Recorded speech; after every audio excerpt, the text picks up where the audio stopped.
Dans cet épisode, l'affaire Laurent Tarlevé. Pour cette soirée du 13 février 2017, Laurent Tarlevé a tout prévu. Avec un peu d'avance, il va fêter la Saint-Valentin avec Sonia, la femme de sa vie. Mais vers 20h, la soirée bascule. Il s'écroule inconscient sur le canapé. Arrivé sur place, les secours sont perplexes car le récit de Sonia ne colle pas vraiment avec les constatations médicales. Alors que s'est-il vraiment passé ? La réponse dans ce podcast inédit de Chronique criminelle.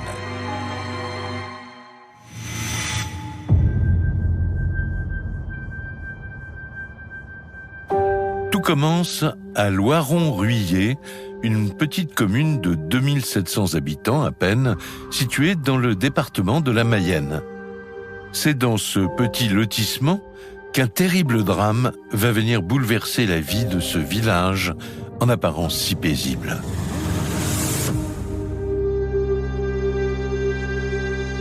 Le soir du 13 février 2017, il est 20h36 lorsque la caserne de pompiers reçoit un appel de détresse.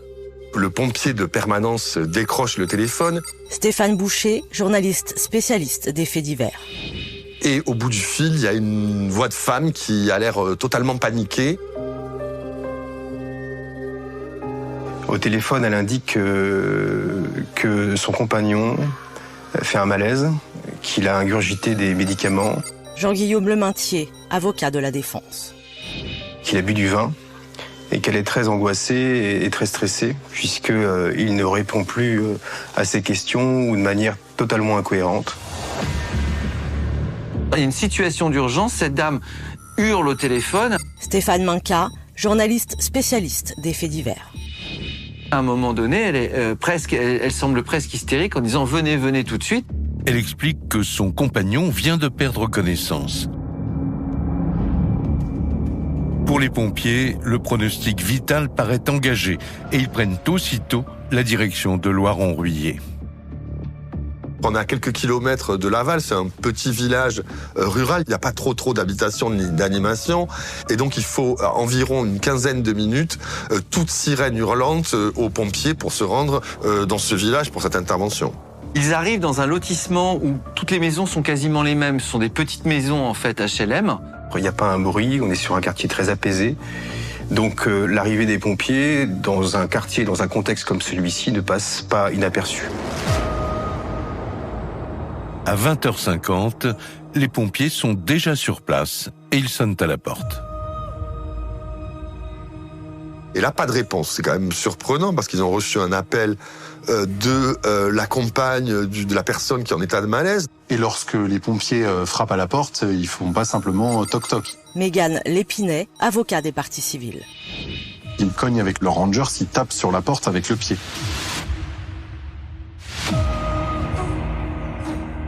Personne ne répond, donc les pompiers s'interrogent. Est-ce qu'on s'est trompé de maison ? Est-ce que c'est une blague ? Les pompiers décident alors de contacter le centre d'appel et tout de suite, la confirmation est faite, ils sont à la bonne adresse. Mais sur place, toujours aucun bruit, les volets sont fermés et la porte reste close. Finalement, au bout de 11 minutes d'attente, tout à coup, une femme ouvre la porte. Un des pompiers dit « c'est comme si elle nous attendait derrière la porte. Enfin, c'est très étrange. » Cette femme s'appelle Sonia Christie et elle confirme aux pompiers, c'est bien elle qui les a contactés pour secourir son conjoint. Elle est visiblement affolée. Alors elle est en état de choc, elle crie. Les pompiers parleront d'une femme hystérique, ce qui d'ailleurs suscitera une forme d'incompréhension dans la mesure où juste avant d'ouvrir la porte, ils n'avaient entendu aucun bruit. Ah, qu'est-ce qui se passe, machin, sauvez-le, elle crie, etc. Elle est en panique, elle a peur que cet homme meure, que son compagnon meure. Et donc les pompiers rentrent en fait et ils découvrent dans la pièce principale le compagnon, le fameux compagnon, assis dans le canapé et totalement inerte. Cet homme d'à peine 50 ans est Laurent Tarlevé et Sonia Christie le présente comme étant son conjoint avec qui elle vit depuis 1 an. Elle explique l'avoir retrouvé inconscient sur le canapé et avoir tenté de le réanimer, mais en vain. Les pompiers ne remarquent aucune blessure apparente. On ne sait pas s'il respire encore, il est sur le canapé, un peu sur le côté. Donc ils vont procéder à un massage cardiaque, donc ils vont positionner Laurent Tarlevé sur le sol pour effectuer des manœuvres de réanimation. Tout se met en branle, je dirais, les pompiers, le SAMU, on essaie de sauver coûte que coûte, de le ramener à la conscience. Et au bout d'1 heure d'efforts considérables, on doit se rendre à l'évidence, la personne est visiblement décédée, il n'y a plus rien à faire pour elle.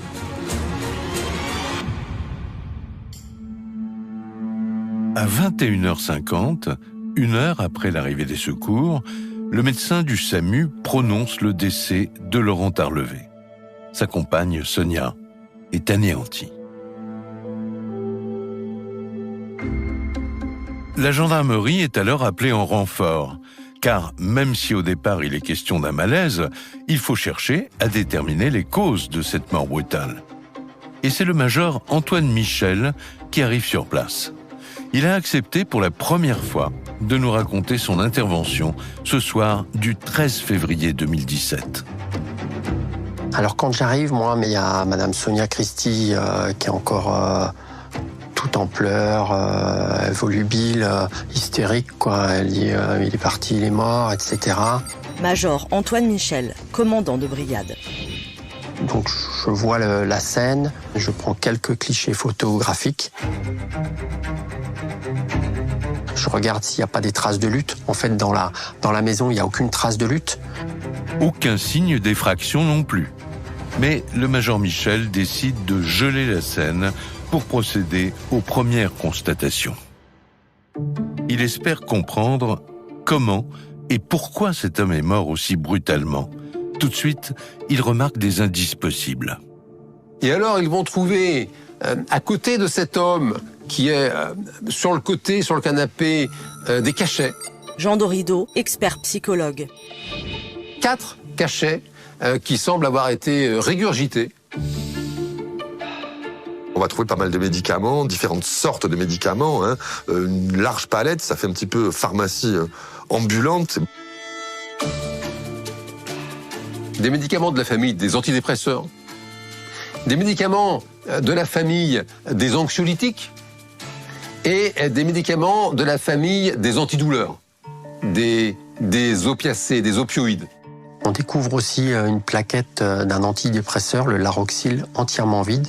Une plaquette qui, a priori, aurait été achetée le jour même en pharmacie, suite à une prescription du jour également de ce médicament. Il y a d'autres médicaments aussi un petit peu partout.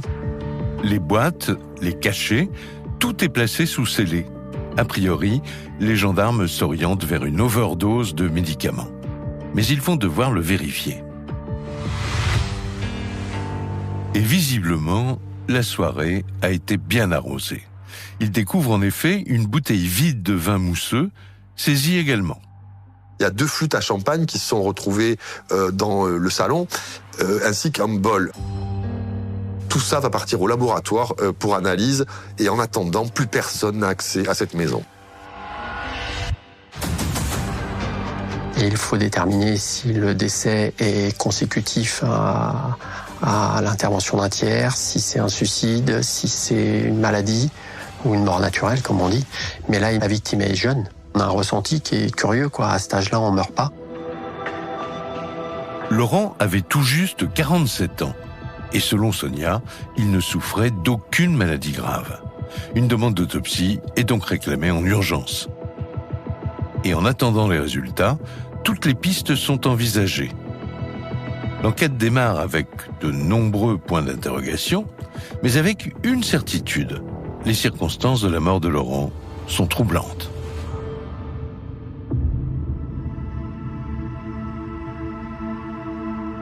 Au lendemain de son décès, la famille apprend la terrible nouvelle. Tous les proches sont dévastés. Jérôme, son frère, et Daniel, son père, ont accepté de témoigner. Aujourd'hui, c'est encore avec beaucoup d'émotion qu'ils nous décrivent ce moment particulièrement difficile. J'ai appris le décès de Laurent donc le 14 février, donc le jour de la Saint-Valentin. Jérôme Tarlevé, frère de Laurent. En fait, mon ex-belle-sœur m'appelle le matin et elle me dit « Jérôme, j'ai une terrible nouvelle à t'annoncer, ton frère est décédé cette nuit ».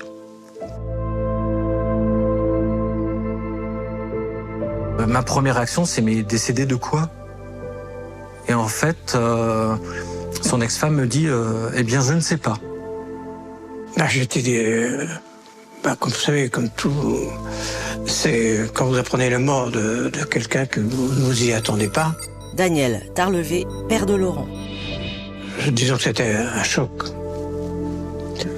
D'un seul coup, le voir disparaître, ça perd vide. Retour à la gendarmerie. Pour tenter de comprendre les circonstances de la mort de Laurent, les enquêteurs s'intéressent à son parcours. Pour cela, ils convoquent son frère Jérôme et son père Daniel. Avec une question centrale, le passé de Laurent pourrait-il permettre de comprendre sa mort brutale ? Avant toute chose, la famille parle d'un homme attachant et apprécié de tous.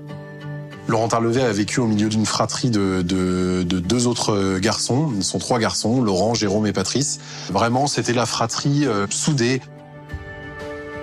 Lorsqu'il est adolescent, lorsqu'il est jeune adulte, c'est celui qui est un peu le clown à table lors des repas de famille. C'est celui qui fait rigoler. C'était un peu le petit rayon de soleil on ne savait pas de quoi il était capable. Donc à chaque fois, on s'attendait à ce qu'il nous sorte quelque chose d'un peu extraordinaire, et on partait souvent fou rire en fait. C'était très très convivial. S'il y avait une bêtise, Laurent savait la faire. S'il y avait une extravagance, Laurent savait toujours la faire. Il était toujours avec des yeux pétillants, lumineux, un garçon qui souriait tout le temps. Espiègle, Laurent aime se faire remarquer, en classe aussi. Mais l'école n'est pas son fort. Alors très vite, il se lance dans la vie active et va de petit boulot en petit boulot. C'est au début des années 90 que Laurent trouve un sens à sa vie. Il rencontre celle qui deviendra la mère de ses enfants. À ce moment-là, il est un homme comblé. Quand il a appris pour la première fois qu'il allait devenir papa, c'était l'homme le plus heureux du monde. Pendant plus de 14 ans, ça a été un véritable moment de bonheur où il s'est épanoui, il a vraiment profité de la vie. Il était très très heureux et ça se ressentait. 2 enfants naîtront de cette union. Mais ce bonheur vole en éclats.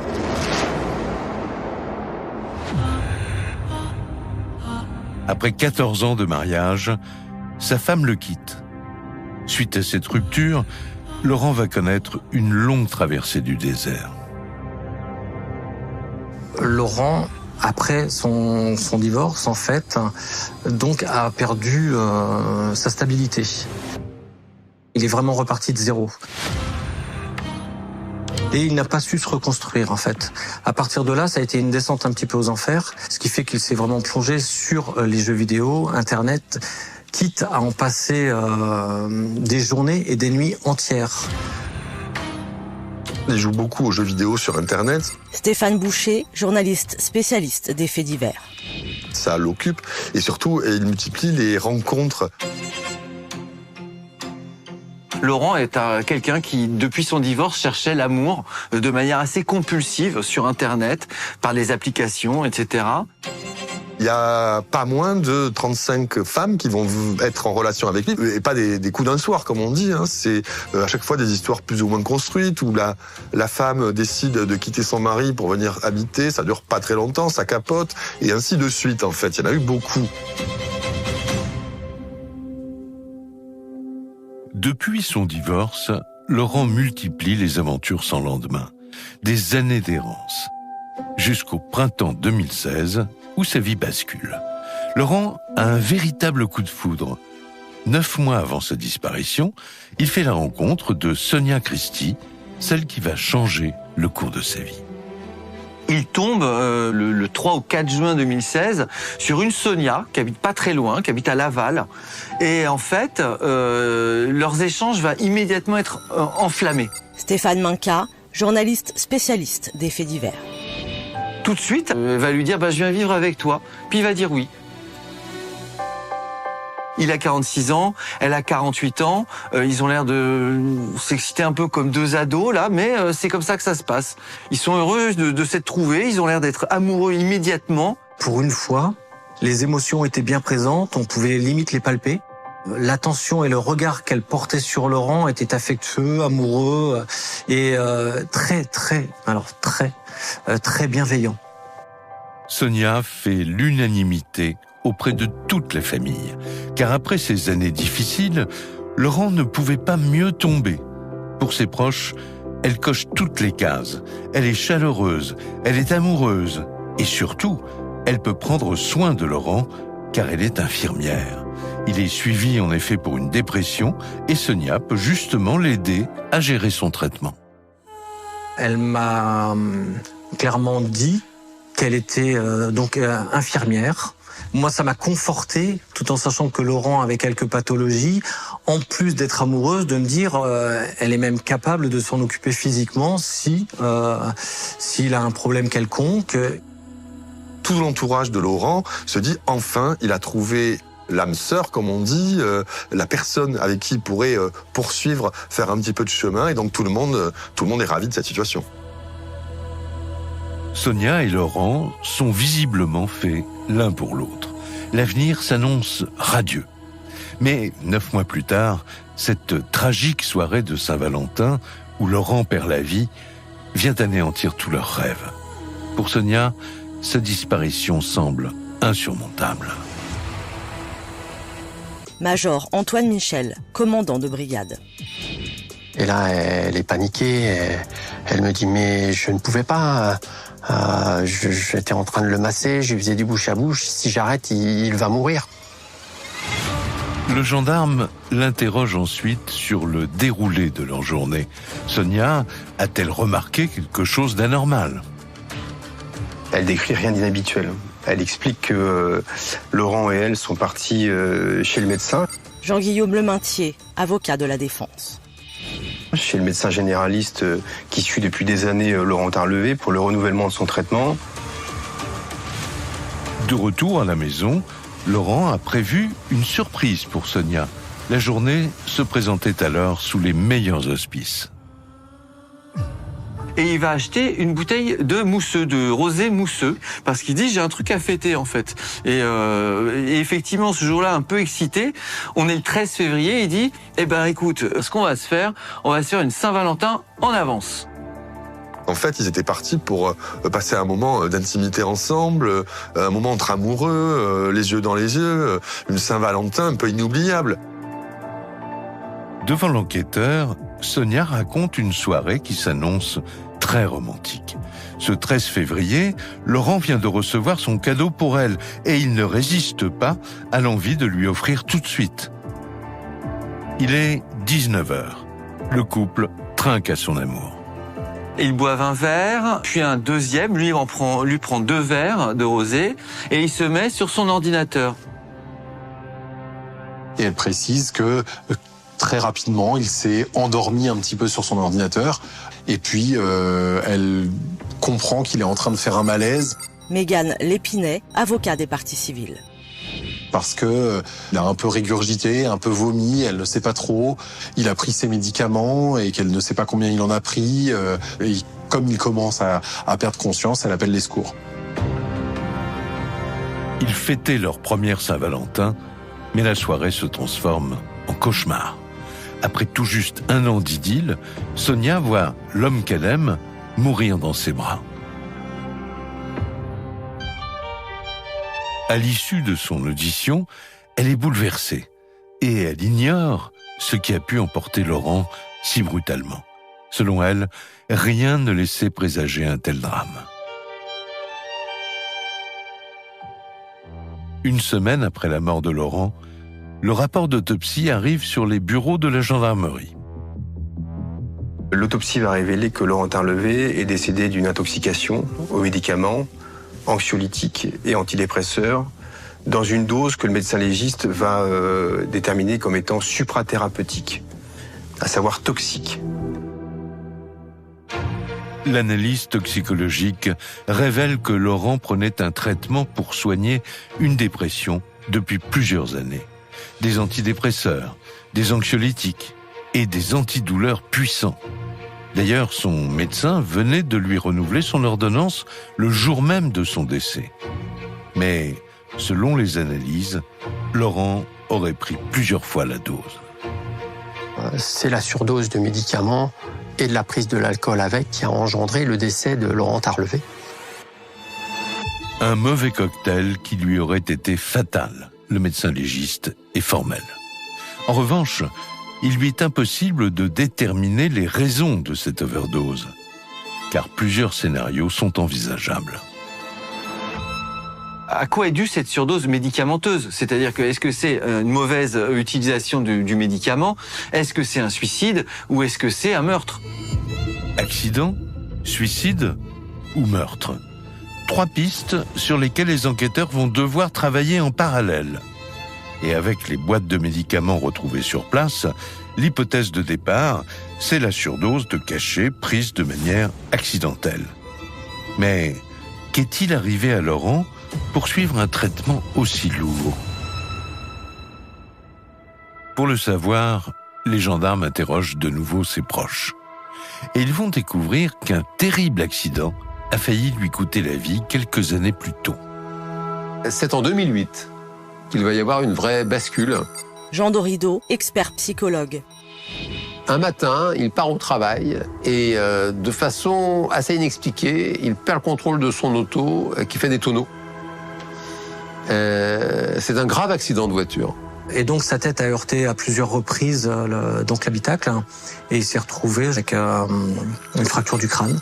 Jérôme Tarlevé, frère de Laurent. Et au fur et à mesure des mois qui sont passés, je me souviens que Laurent se plaignait de plus en plus de maux de tête importants, de difficultés à se déplacer, de douleurs chroniques, que ce soit à la tête, aux genoux. C'est précisément ce qui a déclenché ce traitement aux opioïdes, parce que c'est quelqu'un qui a tout le temps mal, Laurent, en réalité. C'est une personnalité douloureuse, en réalité. Dès qu'on voit du tramadol, des composés morphiniques comme ça, assez puissants, on sait très bien que derrière, il y a une habitude. C'est une drogue. Laurent se serait donc retrouvé prisonnier d'une spirale infernale où, pour calmer ses douleurs, il aurait consommé toujours plus de médicaments, jusqu'à la surdose mortelle.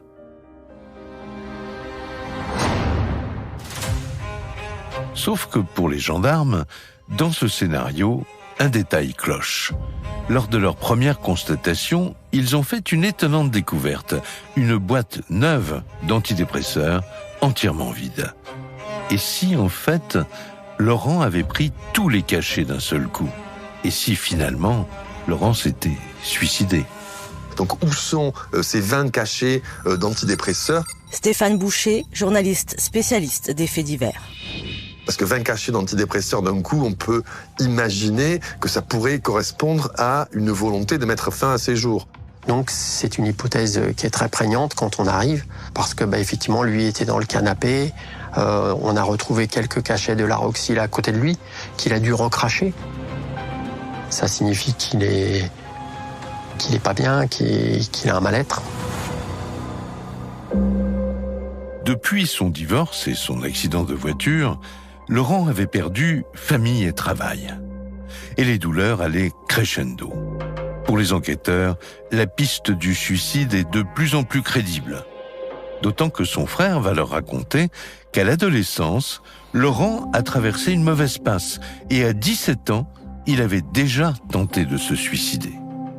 Je suis rentré dans sa chambre et j'avais envie de l'embêter et j'ai sauté sur le lit et Laurent ne répondait pas. De l'autre côté du lit, je me suis aperçu que il y avait des médicaments et du vomi. Et donc là, à ce moment-là, je l'ai pris, je l'ai ramené à la baignoire, je lui ai mis la tête sous l'eau pour le réveiller. J'ai cherché à le faire vomir encore plus, et c'est ce qui s'est passé. Je lui ai mis de l'eau froide sur la tête pour essayer de retrouver un semblant de conscience, ouais. Est-ce que, à un moment donné, ces vieux démons ne seraient pas revenus jusqu'à le pousser ouvertement à mettre fin à ses jours, quoi? Pour le savoir, les gendarmes examinent le téléphone de Laurent à la recherche d'indices qui pourraient venir confirmer l'hypothèse du suicide. Ce qu'ils découvrent, ce sont des messages envoyés à ses proches et à son meilleur ami Dominique vers 20h30, juste avant l'arrivée des pompiers. Leur contenu laisse peu de place au doute. La téléphonie de Laurent Tarlevé, il a révélé que le soir des faits, le 13, celui-ci a envoyé un message à sa fille, incompréhensible. Jean-Guillaume Lemintier, avocat de la défense. Un message également à Sonia Christie, dans lequel il lui met « je t'aime ». Il envoie un autre SMS à Dominique, l'ami du couple, en lui disant « prends soin d'elle ». Prends soin d'elle, ça peut faire message posthume, ça peut résonner comme un adieu quelque part. Pour les gendarmes, avec ces messages et ses antécédents suicidaires, ils en sont maintenant convaincus, Laurent a mis fin à ses jours. Sa mort ne serait donc pas mystérieuse.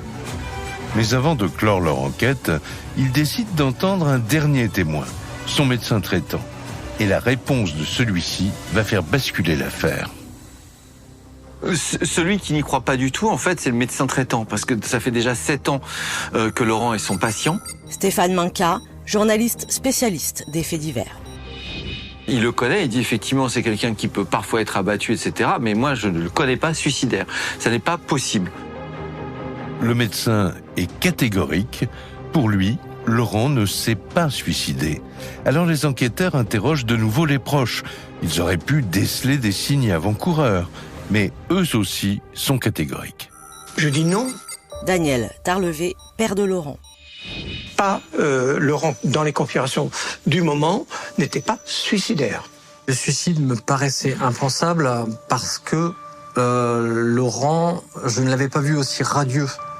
Bien souvent, il me donnait l'image d'une personne assez sombre. Et là, d'un seul coup, il reprenait goût à la vie, il voulait sortir, il avait des projets communs. Les enquêteurs découvrent que Laurent était à 1000 lieues d'avoir des idées noires. Et cela pour une excellente raison. Il était sur le point de se marier avec Sonia. On est en février et il devait se marier le 5 août suivant.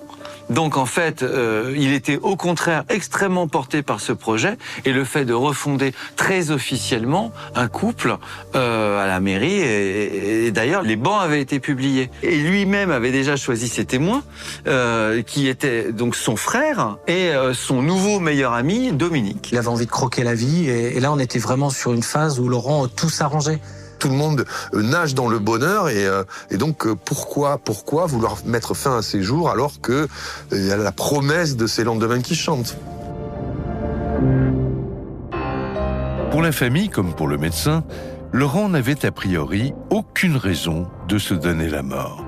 Et l'hypothèse d'un mauvais mélange de médicaments paraît peu probable, car Laurent maîtrisait la posologie de son traitement depuis des années. Alors les enquêteurs sont dans le flou, au point qu'ils pensent même à classer l'affaire. Mais un événement va bientôt semer le doute au sein de la famille et orienter l'enquête dans une nouvelle direction. 2 semaines après la mort de Laurent, c'est l'heure de l'enterrement.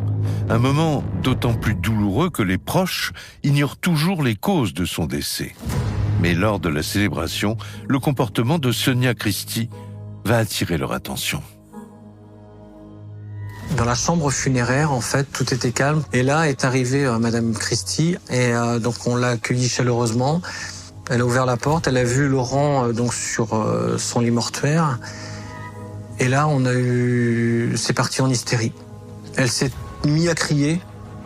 Elle s'est effondrée en pleurs. Elle s'est jetée, mais vraiment jetée sur le corps de Laurent, mais de manière excessive. Elle s'est jetée carrément sur le corps. carrément sur le corps, mon doudou, tout ça. Elle voulait l'embrasser, s'enlacer. Et là, elle a surjoué La Veuve et Pleurée. Mais elle l'a tellement surjoué que ça en devenait grotesque. J'ai dit, alors stop là. Je l'ai pris à 2 reprises pour la retirer et j'ai dit, mais attendez, là ça va trop loin. C'était pas ça. Le père de Laurent est persuadé que Sonia joue la comédie. Selon lui, elle leur cache quelque chose, au point qu'il appelle les gendarmes et leur signale son comportement troublant. Il me dit, je souhaiterais être entendu parce qu'il y a des choses qui me chagrinent aux obsèques de Laurent. Le comportement de Sonia Christie a été déplacé. Major Antoine Michel, commandant de brigade. Elle n'était pas anodine au décès de Laurent et en aucun cas il fallait que l'enquête s'arrête comme ça. Les gendarmes se disent qu'il faut reprendre l'enquête depuis le début. Les pompiers avaient déjà pointé du doigt l'attitude troublante de Sonia, qui ne leur avait pas ouvert la porte pendant plus de 10 minutes. Ils décident d'interroger le médecin du SAMU pour savoir si elle aussi a remarqué chez Sonia un comportement bizarre. Ce qui va surprendre la médecin-chef du SAMU, c'est plusieurs choses. Jean Dorido, expert psychologue. D'abord, elle explique qu'elle connaît les gestes, qu'elle a fait des études d'infirmière. Rien dans son vocabulaire ne vient confirmer ses propos. Clairement, non, elle ne connaît pas. Sonia a l'air de mentir, ou en tout cas d'être incohérente, de raconter n'importe quoi. Ça fait aussi écho au fait qu'elle a fait un massage cardiaque à Laurent Tarlevé, alors que les pompiers le retrouvent en position assise, la tête de côté. On fait pas de massage cardiaque assis. On fait un massage cardiaque au sol, sur un plan dur. Tous ces témoignages de primo-intervenants et soignants, de surcroît, sèment le doute, effectivement. C'est pas très, très clair, quoi. Le massage cardiaque, son métier d'infirmière, les secouristes sont unanimes, ils n'y croient pas. Et si la compagne de Laurent mentait depuis le début ?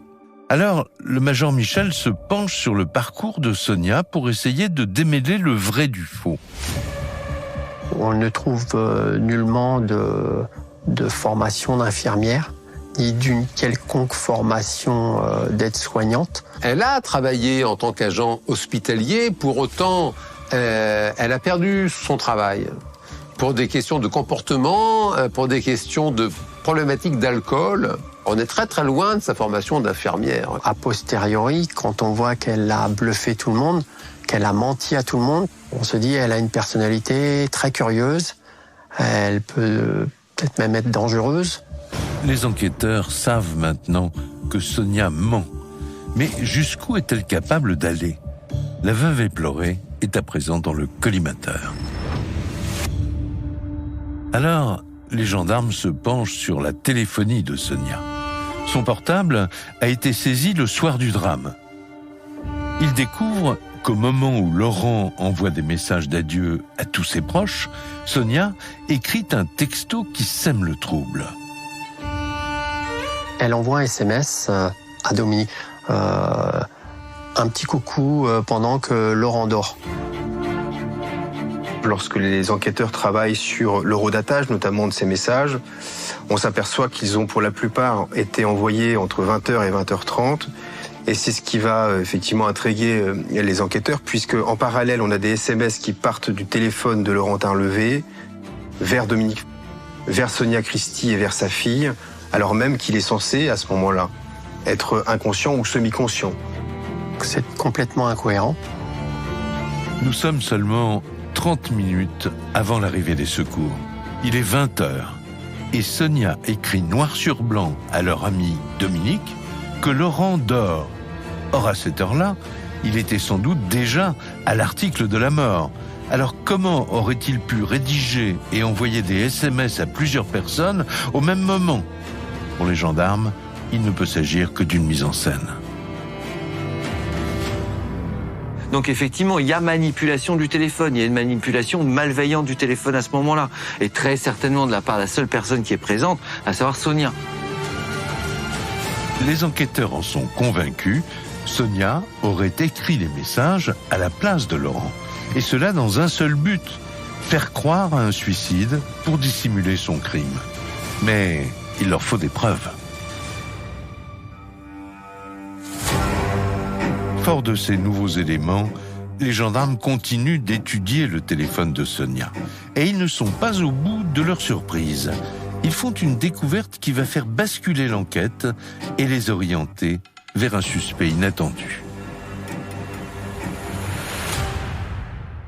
Jusque-là, on pensait que c'était effectivement un couple fusionnel, on pensait qu'ils s'étaient trouvés, que voilà le mariage et tout. Et en fait, c'est en étudiant la téléphonie de Sonia qu'on va découvrir une autre vie. On va découvrir un tout autre pan de la vie de ce couple. On découvre le réel rôle du meilleur ami de la famille. On va dire que grosso modo, sur 1 an, Sonia a appelé Laurent ou a eu des échanges avec Laurent 440 fois. Stéphane Minca, journaliste spécialiste des faits divers. Mais on va découvrir que en seulement 2 mois, l'ami de la famille, Dominique, lui, a eu 4884 échanges avec elle. 80 textos par jour. Quand vous prenez le temps de faire le calcul, même sur des longues journées de 16 heures, il faut quand même dormir, ça fait en moyenne 1 texto toutes les 12 minutes. En l'espace de 2 mois, Sonia échange 80 messages par jour avec l'ami de la famille, alors qu'avec Laurent, c'est à peine 2 appels quotidiens. La nature de leurs échanges ne laisse pas de place au doute. Sonia et Dominique sont amants. Et visiblement, ils se fréquentent depuis des mois. C'est une relation d'amour. C'est vraiment, c'est je t'aime mon bébé, c'est machin, mais c'est non-stop quoi. Et ça fait l'effet d'une bombe pour les enquêteurs parce que on comprend que en fait Sonia a un amant régulier depuis des mois et qui est quasiment le meilleur ami de son compagnon. Stéphane Boucher, journaliste spécialiste des faits divers. Et ça, c'est vraiment le coup de théâtre, le point de bascule de toute cette histoire. Les enquêteurs se focalisent aussitôt sur ce nouveau protagoniste, qui est Dominique, l'amant de Sonia. Il est le meilleur ami du couple, celui qui devait même être leur témoin de mariage. C'est un homme d'une 40aine d'années. Mégane Lépinet, avocat des parties civiles. Qui est en cours de séparation, qui a des enfants et qui est soudeur. Alors, les enquêteurs vont essayer de savoir sur quelle période cette liaison a eu lieu, quand est-ce qu'elle a débuté. Jean-Guillaume Lemintier, avocat de la défense. Et la téléphonie leur renseigne que c'est à partir à peu près de décembre 2016 que Dominique et Sonia Christian ont entamé leur liaison. C'est en interrogeant discrètement les amis de Laurent et Sonia que les gendarmes découvrent comment cette liaison a débuté. Tout commence en décembre 2016, 2 mois avant la mort de Laurent. À ce moment-là, le couple traverse une mauvaise passe. Sonia se sent délaissée, au point d'envisager de refaire sa vie ailleurs. Sonia se remet sur les applications de rencontres et va tomber vers le 9-10 décembre 2016 sur un homme qui s'appelle Dominique, qui habite dans le même village et qui est quasiment un voisin.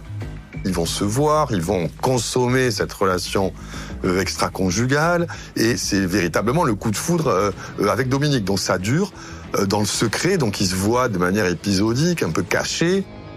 Au début, les 2 amants se voient dans le village pour des rendez-vous volés.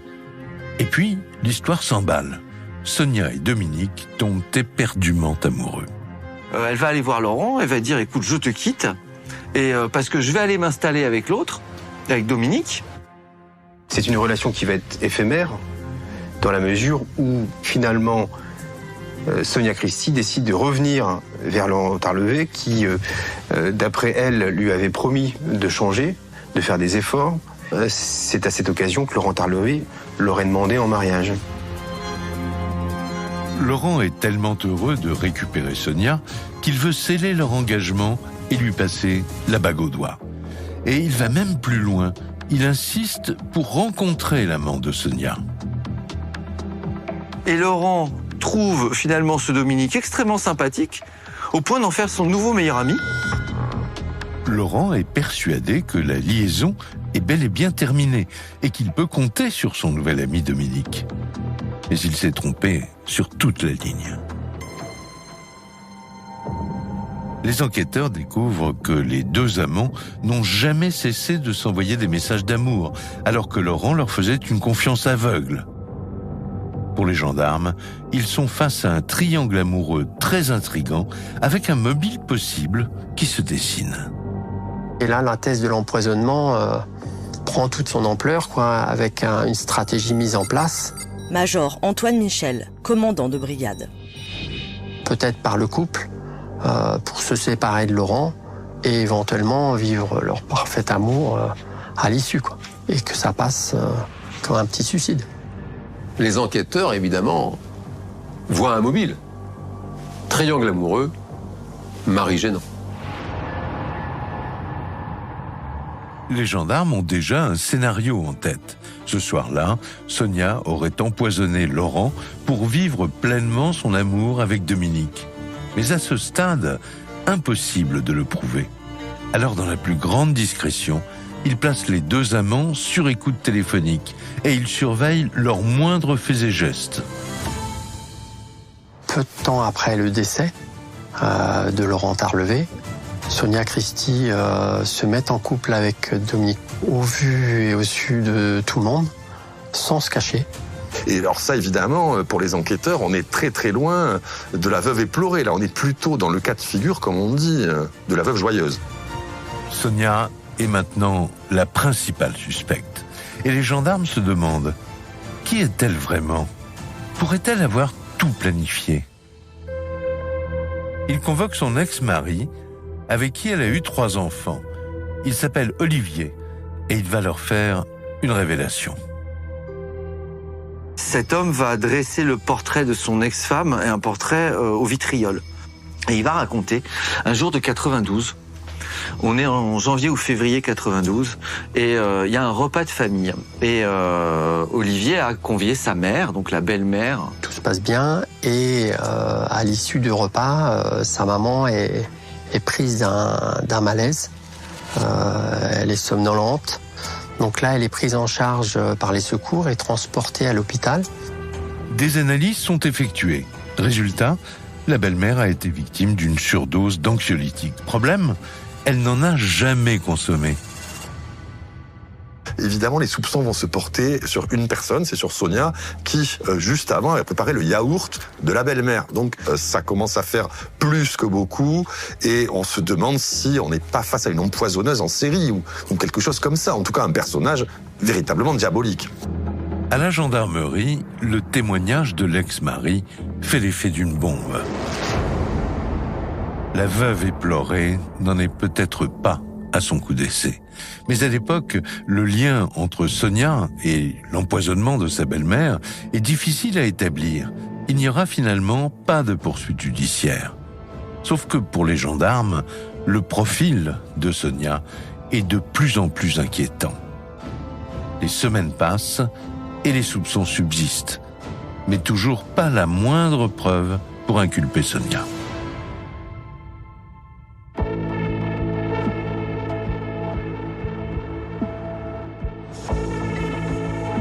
Six mois plus tard, c'est une nouvelle analyse qui relance l'affaire. Les flûtes à champagne saisies le soir des faits ont été examinées et les résultats viennent confirmer les soupçons des enquêteurs.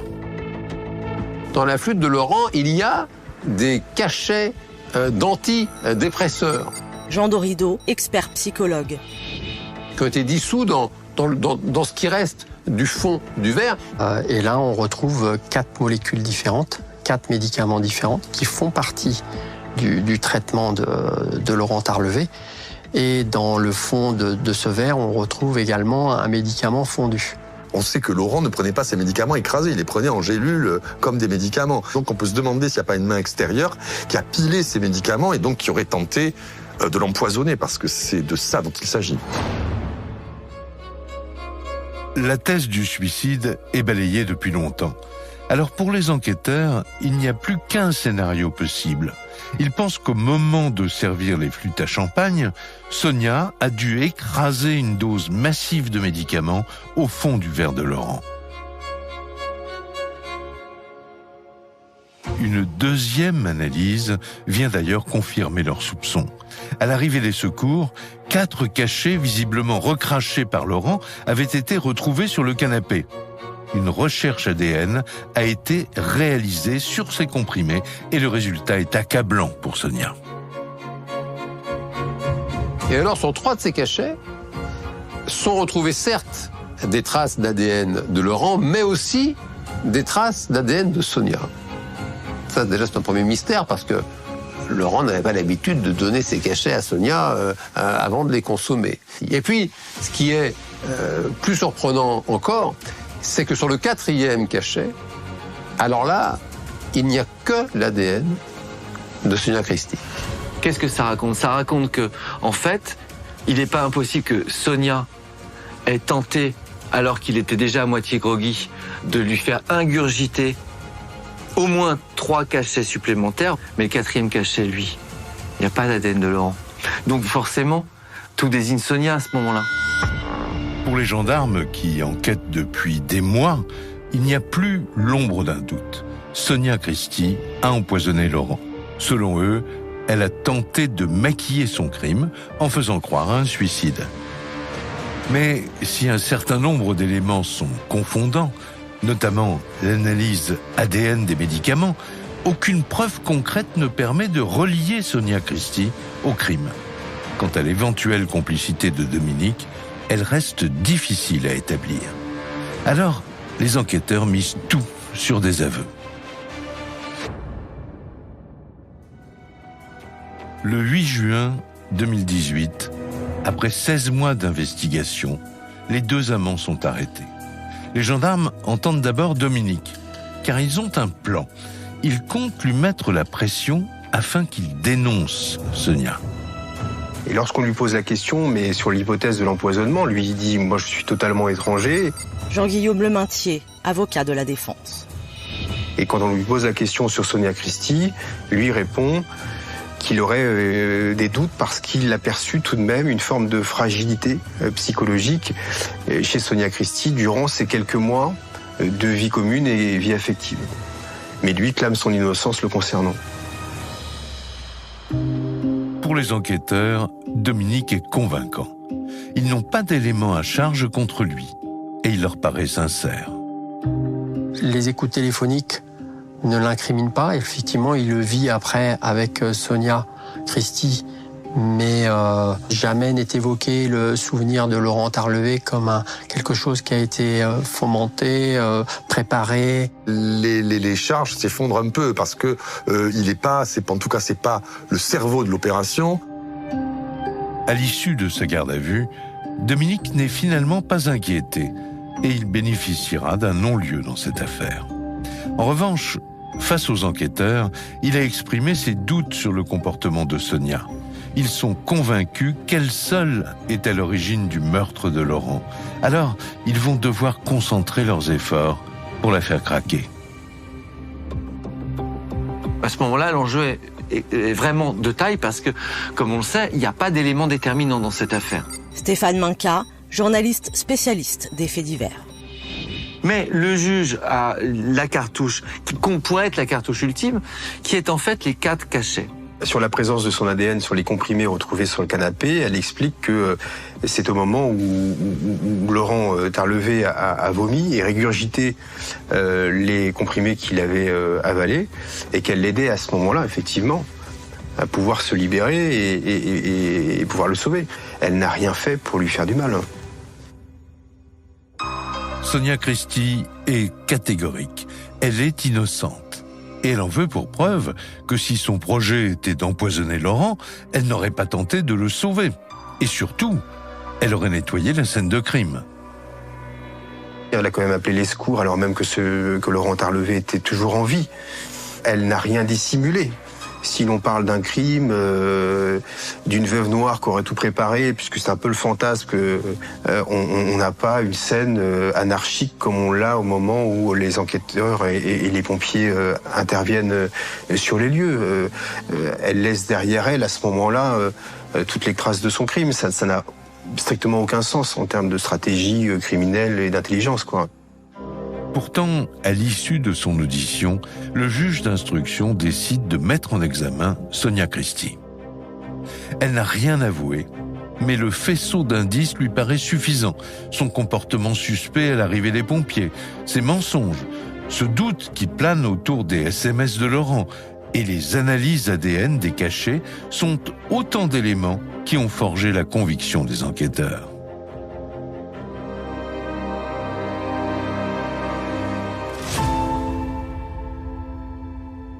Quant au mobile du crime, il est clair pour les proches de la victime.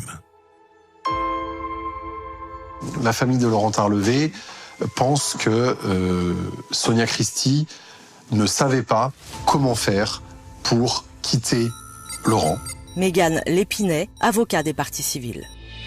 Elle voulait être avec Dominique, elle ne savait pas comment le quitter, étant précisé qu'ils allaient se marier et que probablement elle se sentait piégée et que la seule solution qu'elle a trouvée, c'était d'empoisonner Laurent. Une version que l'avocat de Sonia Christie conteste fermement. Je ne partage pas la thèse de l'accusation. Sonia Christie s'est pas retrouvée dans une impasse, ou au moins lorsqu'elle s'est retrouvée dans une impasse, elle a su trouver des solutions alternatives, comme quitter Laurent Tarlevé au mois de décembre 2017 lorsqu'elle va retrouver Dominique Fleury. Donc pourquoi vouloir l'éliminer alors qu'elle a su le quitter quelques semaines auparavant, sans recourir effectivement à des tensions, à des conflits, à de la violence, et encore moins à un empoisonnement. Donc la thèse pour moi de l'accusation, elle reste tout de même fortement contestable. Sonia Christie l'affirme, elle n'a pas cherché à éliminer son futur mari. Au contraire, elle a même tenté de le sauver. Alors que s'est-il passé? La veuve dit-elle la vérité? Ce sera au juré de trancher.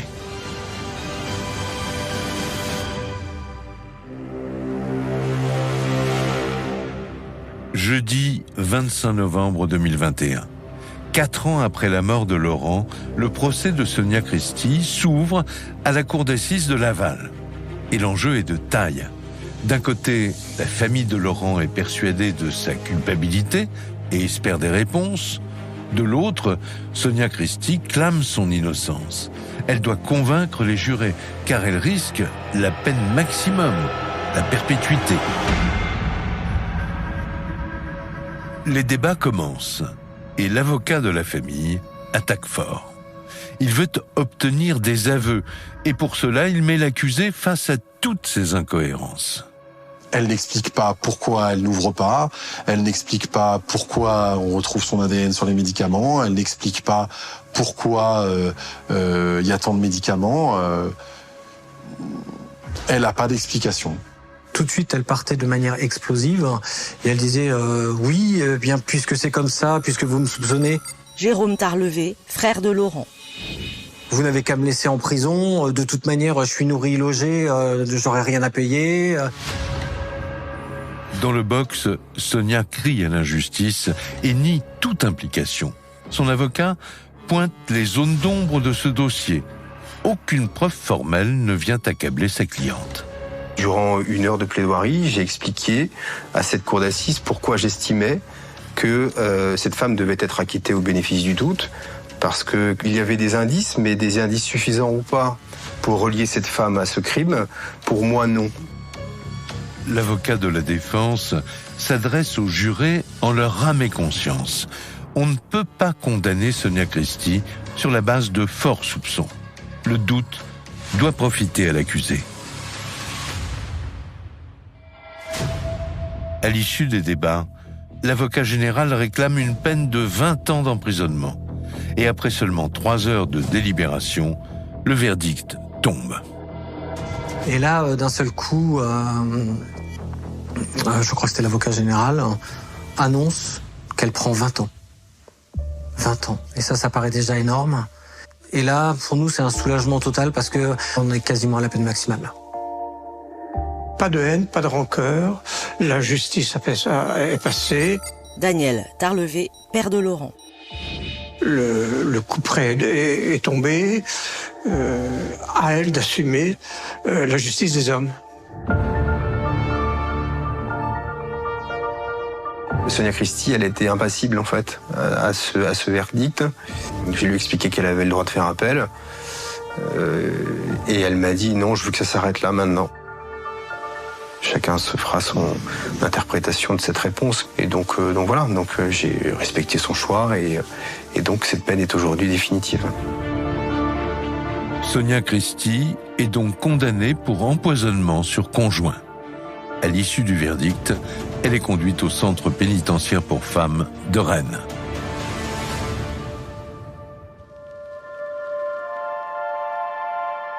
À la fin du procès, en fait, je me souviens, on a attendu que tout le monde parte. Il y avait du monde. On a attendu que tout le monde parte. Et quand tout le monde est parti, j'ai regardé la pièce vide et je me suis senti soulagé. Je me dis, ça y est, c'est terminé. Et on va enfin pouvoir faire une sépulture décente à Laurent, on va enfin pouvoir faire le deuil, on va enfin pouvoir... Même si on n'avait pas toutes les réponses, voilà, pour nous c'est une évidence qu'elle l'a tué. Et ça nous a fait du bien. Et voilà, on était soulagés.